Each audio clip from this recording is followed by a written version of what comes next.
Bismillahirrahmanirrahim. Assalamualaikum warahmatullahi wabarakatuh. Selalu saja kita memuji Tuhan kita Allah, Zat yang paling pantas untuk dipuji, dicintai, ditunduki dan ditakuti. Satu-satunya Zat yang telah menciptakan, mengurus, mengawasi semua yang di langit, semua yang di bumi dan semua yang di kedalaman lautan. Ilmunya meliputi segala sesuatunya, tidak beranak dan tidak diperanakkan dan tidak ada sekutu bagian dalam setiap kegiatannya. Dia telah menggantungkan segala kebutuhan kita dengan kalimat sederhana dan penuh dengan berkah. Alhamdulillah. Maka sangat wajar di setiap awal aktivitas ataupun selesai dari aktivitas kita selalu mengucapkan kalimat ini. Selanjutnya kita panjatkan salam hormat kita penuh dengan cinta, rindu, penghormatan kepada manusia terbaik yang telah dipilih oleh Sang Pencipta Allah menutup risalah kenabian dan kerasulan. Manusia yang telah disempurnakan jalur nasabnya, ilmunya, fisiknya, sukses dalam kehidupan dunianya dan juga di akhiratnya. Demikianlah orang-orang yang mengikutinya pasti juga akan mendapatkan kesuksesan. Makanya Allah sebagai pencipta telah memerintahkan setiap manusia tidak terkecuali untuk menjadikannya sebagai suri tauladan, terutama bagi orang-orang yang sudah beriman. Dan Sang Pencipta Allah bersama malaikatnya mengucapkan salam hormat secara langsung juga kepada manusia terbaik ini. Dan siapapun yang mengucapkan salam hormat kepadanya akan dibalas oleh Allah secara spontan 10 kali salam secara langsung dari Allah. Maka sangat wajar kalau kita selalu mengucapkan salawat dan taslim kepada Nabi besar Muhammad sallallahu alaihi wasallam. Melanjutkan bahasan sirah kita, semoga Allah berkahi. Setelah panjang lebar kita jelaskan tentang perang Hamrat Asad yang terjadi setelah perang Uhud dan juga pelajaran-pelajaran yang kita ambil dari perang Uhud yang sangat luar biasa. Berikut juga kaidah-kaidah syar'i yang bisa diambil dari kejadian Uhud dan Hamrat Asad. Kita akan masuk sekarang ke pembahasan tentang penyerangan beberapa suku Arab yang ada di sekitar Madinah ke kota Madinah. Maksudnya ingin menyerang. Dan ini semua adalah rentetan permasalahan yang terjadi di Uhud, di pertengahan peperangan. Di awal peperangan muslimin memenangkan peperangan, di tengah-tengah mereka dikalahkan, lalu kemudian mereka menang lagi di Hamrat Asad. Hanya saja Hamrat Asad, peperangan ini banyak juga di antara suku-suku Arab yang tidak sampai kepadanya berita itu. Jadi sebagian kecil, dan Quraisy berusaha menyebarkan berita kalau mereka yang menang. Dan memang banyak suku-suku Arab terpengaruh dengan pendapat Quraisy, ya, bahwasanya memang mereka yang menang. Padahal sebenarnya sudah kita jelaskan di Hamrat Asad, Quraisy tidak berani untuk datang menemui muslimin, dan muslimin sempat tinggal selama 3 hari di sana. Simpang siur, ada yang tangkap, ada juga yang tidak. Dan kasih cerita teman-teman sekalian, ternyata ada beberapa suku-suku Arab yang berpikir untuk menyerang Madinah. Dikarenakan mereka mengetahui Uhud itu, tempat lokasi di mana muslimin kalah, adalah di depan pintu gerbang Madinah. Artinya di depan pintu gerbang Madinah saja muslimin kalah, ya, berarti sudah sangat lemah, apalagi kalau mereka perang keluar dari kota Madinah. Maka perang yang terjadi Hamrat Asad dan Uhud itu terjadi, Uhud tentunya di bulan Syawal, tanggal 15 Syawal tahun 3 Hijriah, dan Hamrat Asad tanggal 16 Syawal. Nabi SAW pada saat itu menetap di Madinah. Setelah Hamrat Asad tidak keluar sama sekali bentuk pasukan atau menyerang. Beliau tinggal kurang lebih dari bulan Syawal, Dzulqa'dah, Dzulhijjah, 3 bulan sampai bulan Muharram di tahun 4 Hijriah. Tidak ada peperangan. Nabi SAW fokus menyampaikan wahyu kepada para sahabat dari hukum-hukum syar'i yang turun pada saat itu. Sampai akhirnya baginda Nabi SAW mendengarkan teman-teman sekalian ada beberapa suku-suku Arab yang tamak untuk menyerang Madinah. Dan suku yang paling pertama ingin menyerang Madinah namanya suku As'ad bin Khuzaimah. Dan saya sudah bilang tadi bahasan kita di pagi hari, bagaimana orang-orang Arab itu kalau ada di antara mereka yang memiliki kelebihan fisik, ya, harta, keturunan, maka bisa ternisbatkan nama suku kepadanya. Maka ini nama orang As'ad bin Khuzaimah, tapi karena Dia orang yang kaya raya, punya keturunan banyak segala macam, akhirnya terbentuklah nama suku darinya. Kemudian berkembanglah juga kepada anak cucunya yang terus ya menjadi jumlah yang banyak, maka terbentuklah suku yang besar. Suku ini teman-teman sekalian dipimpin oleh seseorang yang bernama Tulaiha. Tulaiha dan adiknya, Tulaiha si kakak, adiknya namanya Salamah. Dua-duanya anaknya Khuwailid. Tulaiha ini perlu kita tahu juga, nanti dia akan mengaku sebagai seorang nabi. Salah satu yang mengaku nabi di jazirah nanti, nabi palsu tentunya, Tulaiha ini. Hanya saja dari 3 orang yang mengaku nabi, Tulaiha bin Khuwailid, ini nantinya taubat dia. Masuk Islam dan dia taubat. Bahkan dia termasuk salah satu dari pasukan Umar bin Khattab yang menuju ke Qadisiyah, memerangi Persia bersama Sa'ad bin Abi Waqqas radhiyallahu anhu. Kemudian ada Aswadul Unsi nanti terbunuh, dan juga ada Musailamah al-Kadzdzab juga terbunuh setelah mereka mengaku sebagai nabi palsu. Saudara seiman, berita akan menyerangnya Tulaiha ke Madinah ini didengar oleh baginda Nabi SAW, dan beliau akhirnya mengirim mata-mata ke sana. Dengan segera Nabi SAW menyiapkan pasukan yang kita sudah sebutkan dan sering kita sebutkan dengan istilah Sariyah. Masih ingat ya? Sariyah adalah jumlah 3 orang sampai 100 maksimal, namanya Sariyah. Kalau lebih dari 100 maka dikatakan Jaish, pasukan dalam bahasa Arab. Tapi kalau di bawah dari 100 namanya Sariyah.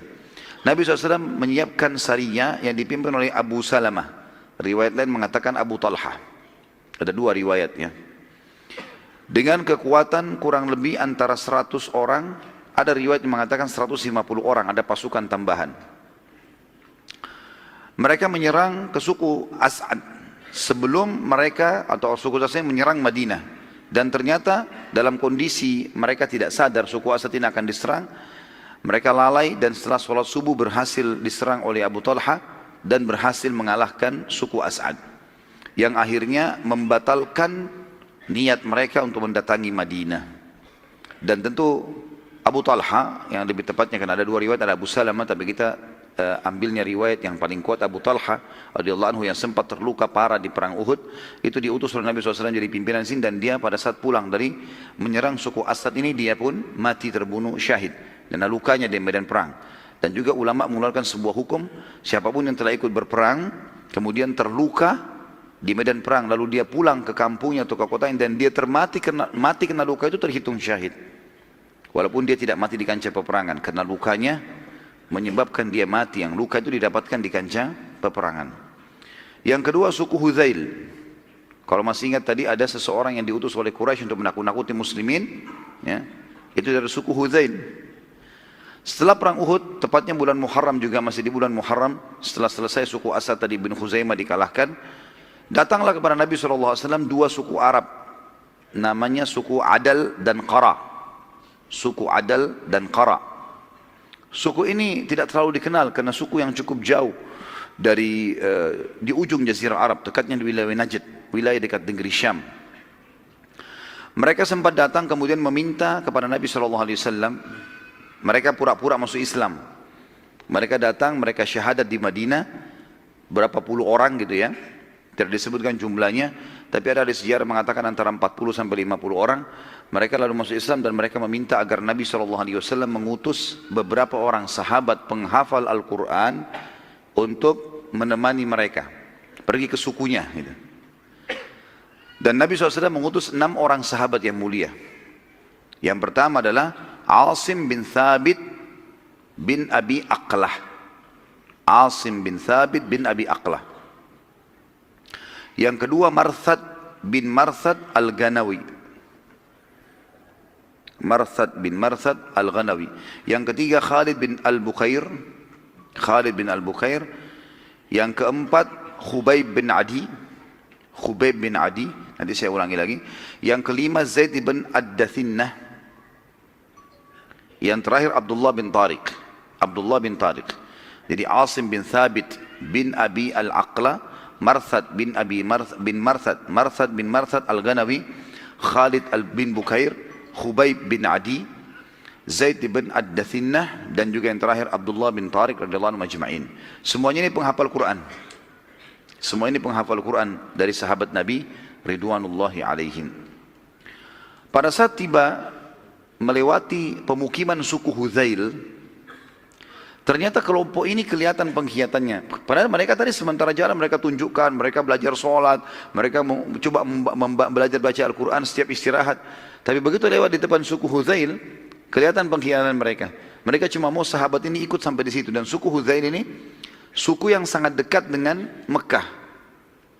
Nanti kita lihat suku ini nanti di pembebasan sebelum pembebasan atau kesepakatan Hudaybiyah, mereka jadi baik, mereka akan mengikuti menjadi partnernya Nabi SAW, jadi sekutunya Nabi. Tapi pada saat ini kita ceritakan di awal-awal Islam. Maka kedua suku tadi, Adal dan Qara ini, menangkap sahabat yang 6, kemudian menyerahkan kepada Hudzail untuk menerima uang. Ini orang-orang dari Madinah Muslimin, kami serahkan pada kalian. Bayar duit, kami tinggalkan. Dan Hudzail memang sudah menawarkan kepada Quraisy, hai Quraisy, kalau kami tawan orang Islam, apa kalian mau tebus? Ada kalau orang Muslim dari Madinah kami tangkap, kami serahkan kalian, mau tebus nggak? Orang Quraisy bilang bawa, siapa saja. Dan kalau kalian bawa, kami bayar berapa saja untuk membalas dendam karena ada di antara mereka yang sempat terbunuh kerabatnya di perang Badr. Maka akhirnya suku Hudzail pun mengepung sahabat tadi. Waktu mereka pas diserahkan, tentu 6 orang ini tidak sempat diikat segala macam, tapi tiba-tiba saja suku Hudzail disuruh kepung, ambil deh, tangkap aja. Dari 6 orang sahabat ini teman-teman sekalian, ada 3 orang yang menolak untuk menyerahkan diri. Itu adalah Asim, yang tadi yang pertama kita sebutkan, Marthad, dan Khalid bin Al-Bukair. 3 sahabat ini menolak untuk menyerahkan diri, dan ketiganya berkata, demi Allah kami tidak akan membuat perjanjian dan kesepakatan dengan kaum musyrikin. Enggak ada akad di sini. Karena kan mereka bilang, orang-orang Hudzail mengatakan, sudahlah, kami tidak mau membunuh kalian, enggak usah melawan, serahkan diri, kami hanya serahkan kalian kepada Quraisy, kami mau duit, mau harta. Ternyata 3 orang ini nolak, enggak mau. Akhirnya mereka menghembuskan pedang dan mereka berperang. Sampai akhirnya ketiganya mati syahid. Ketiganya sahabat ini radhiyallahu anhu mati syahid. Maka tersisa 3 orang yang lain, yang 3 orang ini menyerahkan diri. Zaid ibn Dathinnah, dari Khubayb ibn Adi, dan juga Abdullah bin Tariq. 3 orang ini menyerahkan diri. Ditawanlah. Hudzail membayar kepada 2 suku tadi, Adi dan Qara ini. Kemudian Hudzail membawa ketiga orang ini, maksudnya membawa ke Mekah untuk diserahkan. Pada saat tiba di lokasi namanya lintasan Zahran, artinya sebuah padang pasir sering dilintasi oleh para kafilah-kafilah, Abdullah bin Tariq radhiyallahu anhu sempat melepaskan tali ikatan dan akhirnya dia melawan sendiri. Dia melawan sendiri sampai akhirnya berhasil meloloskan diri, berhasil melawan tapi terbunuh syahid juga. Jadi sekarang tinggal 2 sahabat. Tinggal Zaid ibn Dathinnah dan juga Khubayb bin Adi. Kedua sahabat ini dijual ke Mekah. Khubayb bin Adi radhiyallahu anhu dibeli oleh Hujair. Yang membeli dia Hujair ibn Ahab atau ibn Ihab At-Tamimi. Siapa Hujair ini teman-teman sekalian yang membeli Khubayb? Hujair adalah saudaranya Al-Harith bin Amir bin Naufal. Al-Harith bin Amir bin Naufal, ya, jadi Khubayb bin Adi dijual ke seseorang bernama Hujair bin Ihab At-Tamimi. Hujair bin Ihab. Hujair bin Ihab ini sengaja membeli, ya, Khubayb karena dia adalah saudaranya Al-Harith. Namanya saudaranya Hujair yang membeli si Khubayb ini adalah Al-Harith bin Amir bin Naufal. Ini adalah orang yang dibunuh oleh Khubayb di Uhud. Dia ternyata Khubayb bin Adi radhiyallahu anhu sahabat Nabi ini sempat membunuh seseorang di Uhud namanya Al-Harith bin Amir bin Nufail. Ini adalah saudaranya Hujair. Makanya Hujair sengaja membeli Khubayb untuk dia bunuh, balas dendam. Kemudian Zaid bin Dathinnah dibeli oleh Safwan bin Umayyah bin Khalaf. Safwan bin Umayyah bin Khalaf. Kalau antum masih ingat di perang Badar, Umayyah bin Khalaf termasuk yang terbunuh bersama Abu Jahal. Ya. Dan anaknya Umayyah bin Khalaf namanya Safwan menjadi pengganti ayahnya jadi kepala suku di Mekah.